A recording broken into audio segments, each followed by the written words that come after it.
S'attacher avant de prendre la route. C'est une obligation qui n'a d'autre but que de sauver votre vie et celle de vos proches. Alors si de plus en plus de personnes pensent effectivement à boucler leur ceinture et à attacher correctement leurs enfants, on pourrait encore faire beaucoup mieux et notamment en faisant sauter quelques préjugés et en rectifiant quelques mauvaises informations.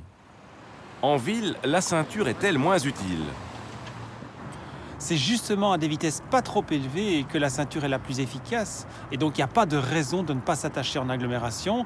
Et à titre d'information, un choc à 50 km à l'heure, ça équivaut à une chute de 10 mètres de hauteur, donc du 3e étage d'un immeuble. En ville, l'airbag suffit-il ? Non, en fait, l'airbag est complémentaire à la ceinture et il ne sera vraiment efficace que si vous la portez. Ne pas s'attacher à l'arrière est-il moins dangereux ? La ceinture est évidemment aussi utile et efficace à l'arrière qu'à l'avant, avec en plus le souci que si vous êtes à l'arrière non attaché, vous allez probablement percuter et blesser les gens qui sont à l'avant. Peut-on placer la ceinture de différentes manières ? Non, il faut évidemment porter la ceinture de la bonne manière, à savoir mettre la sangle qui est ventrale le plus proche possible du corps, assez bas sur les hanches. Et très important, la sangle diagonale, la mettre sur l'épaule et non pas en dessous de l'épaule comme on le voit régulièrement. Est-ce si dangereux d'être éjecté en cas d'accident ? L'objectif premier de la ceinture est justement d'éviter que les passagers soient éjectés du véhicule. Pourquoi ? Tout simplement parce qu'on sait que quelqu'un qui est éjecté d'un véhicule risque 5 fois plus de mourir. Mon enfant est dans mes bras, pas de souci ? Impossible évidemment de retenir, même le papa le plus fort ne pourra jamais retenir son enfant s'il n'est pas attaché, même s'il est sur les genoux. Pourquoi ? Parce qu'en cas de choc, l'enfant va devenir une masse de plusieurs centaines de kilos. Mon enfant et moi, avec la même ceinture, est-ce sûr ? Non, évidemment, une ceinture est destinée à une seule personne et si vous vous attachez avec la même ceinture que votre enfant, la ceinture perd toute son efficacité et vous risquez même d'écraser votre enfant.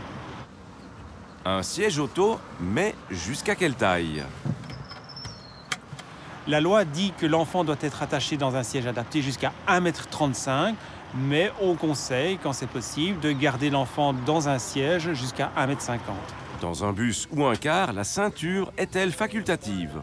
La loi est très claire, vous devez porter la ceinture dans tous les véhicules où il y a effectivement une ceinture et donc s'il y a présence de ceinture dans l'autocar, vous devez vous attacher.